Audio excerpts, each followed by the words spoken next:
Read for Alethea Audio by R.L. Wolfe. Narrative of the most extraordinary and distressing shipwreck of the whaleship Essex of Nantucket, which was attacked and finally destroyed by a large spermaceti whale in the Pacific Ocean, with an account of the unparalleled sufferings of the captain and crew during a space of 93 days at sea in open boats in the years 1819 and 1820, by Owen Chase of Nantucket, first mate of said vessel.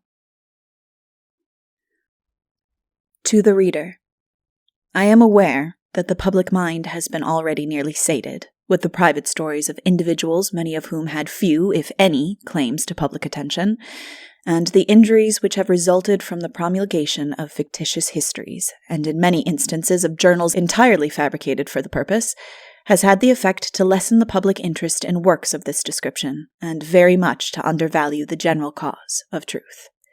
It is, however, not the less important and necessary that narratives should continue to be furnished that have their foundations in fact, and the subject of which embraces new and interesting matter in any department of the arts or sciences.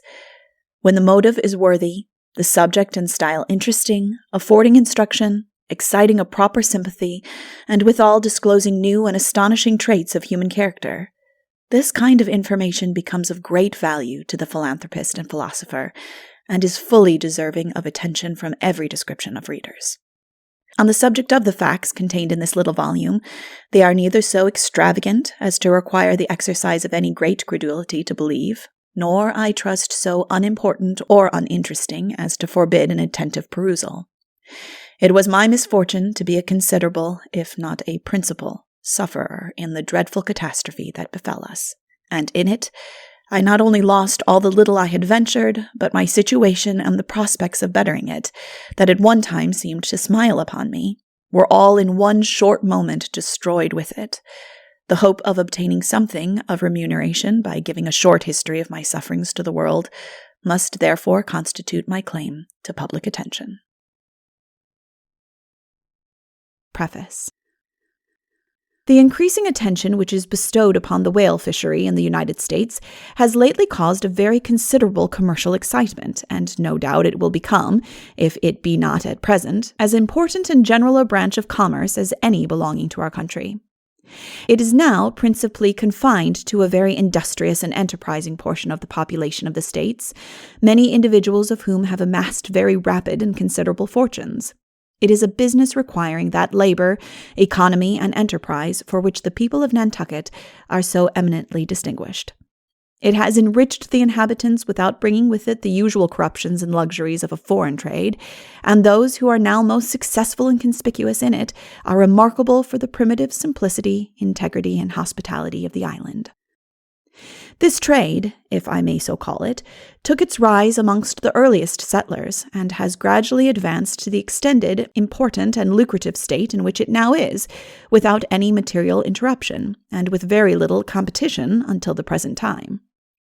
The late war temporarily, but in a great degree, affected its prosperity by subjecting numerous fine vessels with their cargoes to capture and loss, but in its short continuance it was not sufficient to divert the enterprise of the whalemen, nor to subdue the active energies of the capitalists embarked in it. At the conclusion of peace, those energies burst out afresh, and our sails now almost whiten the distant confines of the Pacific. The English have a few ships there, and the advantages which they possess over ours, it may be feared, will materially affect our success, by producing in time a much more extensive and powerful competition. They are enabled to realize a greater profit from the demand and price of oil in their markets, and the encouragement afforded by Parliament not only in permitting the importation of it free of duty, but in granting a liberal bounty. It is to be hoped that the wisdom of Congress will be extended to this subject, and that our present decided supremacy will not be lost for the want of a deserved government patronage. Recent events have shown that we require a competent naval force in the Pacific for the protection of this important and lucrative branch of commerce, for the want of which many serious injuries and insults have been lately received, which have a tendency to retard its flourishing progress, and which have proved of serious consequence to the parties concerned. During the late war, the exertions and intrepidity of Captain Porter were the means of saving a great deal of valuable property, which otherwise must have fallen into the hands of the enemy. His skillful, spirited, and patriotic conduct on all occasions where he was called upon to act imparted a protection and confidence to our countrymen, which completely fulfilled their expectations of him, and without doubt those of the government in sending him there. Our ships usually occupy from 2 to 3 years in making a voyage. Occasionally, necessity obliges them to go into port for provisions, water, and repairs, in some cases amongst mere savages, and in others inhospitable people, from whom they are liable to every species of fraud, imposition, and force, which require some competent power to awe and redress. As long as the struggle between the patriots and royalists continues, or even should that speedily end, as long as young and unstable governments, as there naturally must be for many years to come, exist there, our whalemen will continue to require that countenance and support which the importance and prosperity of the trade to them and to the country eminently entitle them. It is undoubtedly a most hazardous business, involving many incidental and unavoidable sacrifices, the severity of which it seems cruel to increase by the neglect or refusal of a proper protection.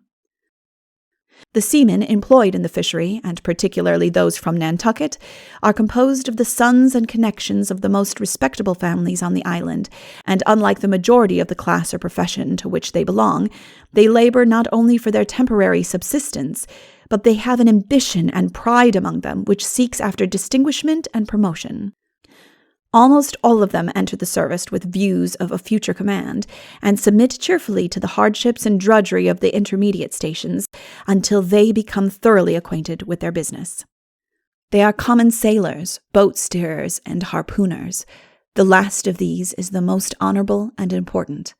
It is in this station that all the capacity of the young sailor is elicited, on the dexterous management of the harpoon, the line, and the lance, and in the adventurous positions which he takes alongside of his enemy, depends almost entirely the successful issue of his attack, and more real chivalry is not often exhibited on the deck of a battleship than is displayed by these hardy sons of the ocean in some of their gallant exploits among the whales. Nursed in the dangers of their business and exposed to the continual hazards and hardships of all seasons, climates, and weathers, it will not be surprising if they should become a fearless set of people and preeminent in all the requisites of good seamen. 2 voyages are generally considered sufficient to qualify an active and intelligent young man for command, in which time he learns from experience and the examples which are set him all that is necessary to be known. While on this subject, I may be allowed to observe that it would not be an unprofitable task in a majority of our respectable shipmasters in the merchant service to look into the principles of conduct and study the economical management of the captains of our whale ships. I am confident many serviceable hints could be gathered from the admirable system by which they regulate their concerns. They would learn also what respect is due to the character and standing of a captain of a whale ship, which those of the merchant service affect so much to undervalue. If the post of danger be the post of honor, and if merit emanates from exemplary private character, uncommon intelligence, and professional gallantry, then is it due to a great majority of the shipmasters of Nantucket that they should be held above the operations of an invidious and unjust distinction. It is a curious fact that one does exist, and it is equally an illiberal as an undeserved reproach upon them, which time and an acquaintance with their merits must speedily wipe away. Narrative. Chapter 1. The town of Nantucket, in the state of Massachusetts, contains about 8,000 inhabitants. Nearly a third part of the population are Quakers, and they are, taken together, a very industrious and enterprising people. On this island are owned about 100 vessels of all descriptions, engaged in the whale trade, giving constant employment and support to upwards of 1,600 hardy seamen, a class of people proverbial for their intrepidity. This fishery is not carried on to any extent from any other part of the United States, except from the town of New Bedford directly opposite to Nantucket, where are owned probably 20 sail. A voyage generally lasts about 2 years and a half, and with an entire uncertainty of success. Sometimes they are repaid with speedy voyages and profitable cargoes, and at others they drag out a listless and disheartening cruise without scarcely making the expense of an outfit. The business is considered a very hazardous one, arising from unavoidable accidents, in carrying on an exterminating warfare against those great leviathans of the deep, and indeed a Nantucket man is on all occasions fully sensible of the honor and merit of his profession, no doubt because he knows that his laurels, like the soldiers, are plucked from the brink of danger. Numerous anecdotes are related to the whalemen of Nantucket, and stories of hairbreadth escapes and sudden and wonderful preservation are handed down amongst them with the fidelity and no doubt many of them with the characteristic fictions of the ancient legendary tales. A spirit of adventure amongst the sons of other relatives of those immediately concerned in it takes possession of their minds at a very early age, captivated with the tough stories of the elder seamen, and seduced as well by the natural desire of seeing foreign countries as by the hopes of gain, they launch forth 6,000 or 8,000 miles from home into an almost untraversed ocean, and spend from 2 to 3 years of their lives in scenes of constant peril, labor, and watchfulness.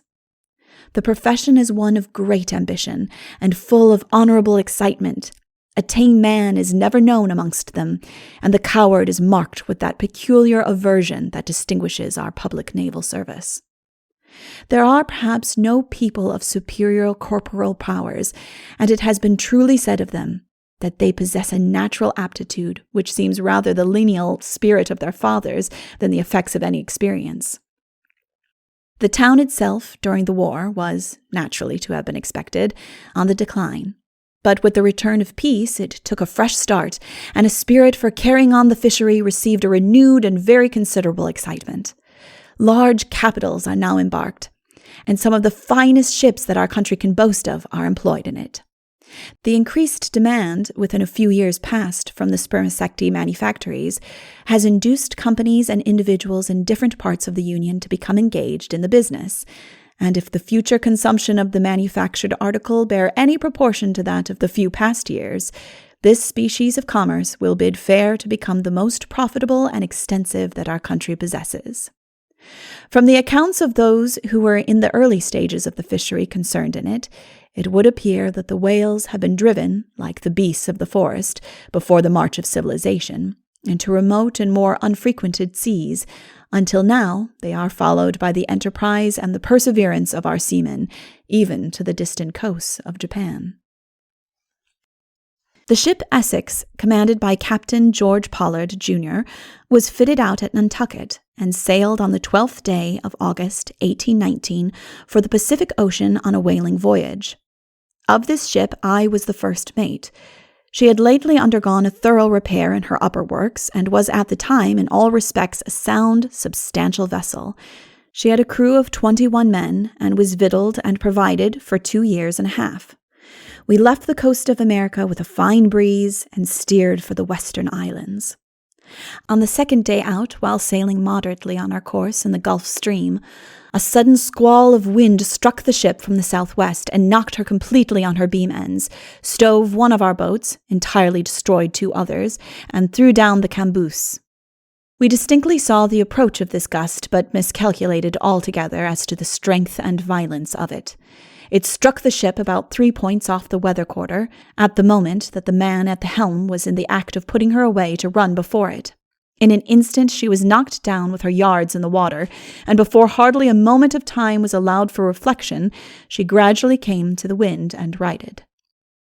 The squall was accompanied with vivid flashes of lightning and heavy and repeated claps of thunder. The whole ship's crew were, for a short time, thrown into the utmost consternation and confusion, but fortunately the violence of the squall was all contained in the first gust of the wind, and it soon gradually abated and became fine weather again.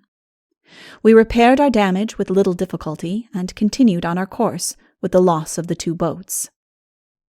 On the 30th of August we made the island of Flores, one of the western group called the Azores. We lay off and on the island for 2 days, during which time our boats landed and obtained a supply of vegetables and a few hogs. From this place we took the northeastern trade wind, and in 16 days made the Isle of May, one of the Cape de Verds.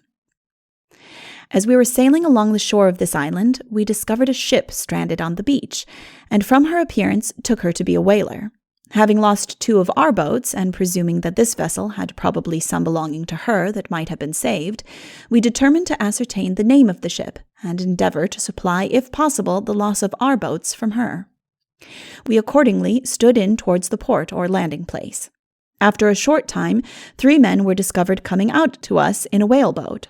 In a few moments, they were alongside and informed us that the wreck was the Archimedes of New York, Captain George B. Coffin, which vessel had struck on a rock near the island about a fortnight previously, that all hands were saved by running the ship on shore, and that the captain and crew had gone home.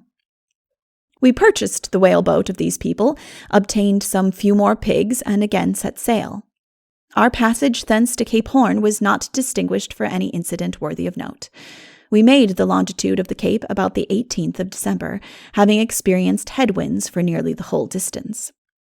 We anticipated a moderate time in passing this noted land, from the season of the year at which we were there being considered the most favorable, but instead of this we experienced heavy westerly gales and a most tremendous sea that detained us off the Cape 5 weeks before we had got sufficiently to the westward to enable us to put away. Of the passage of this famous cape, it may be observed that strong westerly gales and a heavy sea are its almost universal attendants. The prevalence and constancy of this wind and sea necessarily produce a rapid current, by which vessels are set to leeward, and it is not without some favorable slant of wind that they can in many cases get round at all. The difficulties and dangers of the passage are proverbial, but as far as my own observation extends, and which the numerous reports of the whalemen corroborate, you can always rely upon a long and regular sea, and although the gales may be very strong and stubborn, as they undoubtedly are, they are not known to blow with the destructive violence that characterizes some of the tornadoes of the western Atlantic Ocean. On the 17th of January, 1820, we arrived at the island of St. Mary's, lying on the coast of Chile, in latitude 36 degrees 59 minutes south, longitude 73 degrees 41 minutes west. This island is a sort of rendezvous for whalers, from which they obtain their wood and water, and between which the main land, a distance of about 10 miles, they frequently cruise for a species of whale called the right whale. Our object in going in there was merely to get the news. We sailed thence to the island of Masafuera, where we got some wood and fish, and thence for the cruising ground along the coast of Chile in search of the spermaceti whale. We took there 8, which yielded us 250 barrels of oil, and the season having by this time expired, we changed our cruising ground to the coast of Peru. We obtained there 550 barrels. After going into the small port of Decamas and replenishing our wood and water on the 2nd October, we set sail for the Galapagos Islands. We came to anchor and laid 7 days off Hood's Island, one of the group, during which time we stopped a leak which we had discovered and obtained 300 turtle. We then visited Charles Island, where we procured 60 more. These turtle are a most delicious food, and average in weight generally about 100 pounds, but many of them weigh upwards of 800. With these, ships usually supply themselves for a great length of time and make a great saving of other provisions. They neither eat nor drink, nor is the least pains taken with them. They are strewed over the deck, thrown underfoot, or packed away in the hold, as it suits convenience. They will live upwards of a year without food or water, but soon die in a cold climate. We left Charles Island on the 23rd of October and steered off to the westward in search of whales. In latitude 1 degree 0 minutes south, longitude 118 degrees west, on the 16th of November, in the afternoon, we lost a boat during our work in a shoal of whales. I was in the boat myself, with 5 others, and was standing in the forepart with the harpoon in my hand, well braced, expecting every instant to catch sight of one of the shoal which we were in, that I might strike. But judge of my astonishment and dismay at finding myself suddenly thrown up in the air, my companions scattered about me, and the boat fast filling with water. A whale had come up directly under her, and with one dash of his tail had stove her bottom in, and strewed us in every direction around her. We, however, with little difficulty got safely on the wreck, and clung there until one of the other boats, which had been engaged in the shoal, came to our assistance and took us off. Strange to tell, not a man was injured by this accident.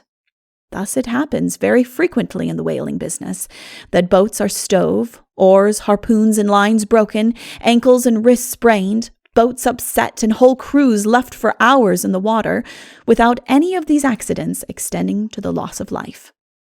We are so much accustomed to the continual recurrence of such scenes as these that we become familiarized to them, and consequently always feel that confidence and self-possession which teaches us every expedient in danger, and inures the body as well as the mind to fatigue, privation, and peril in frequent cases exceeding belief. It is this danger and hardship that makes the sailor. Indeed, it is the distinguishing qualification amongst us, and it is a common boast of the whaleman that he has escaped from sudden and apparently inevitable destruction oftener than his fellow. He is accordingly valued on this account, without much reference to other qualities.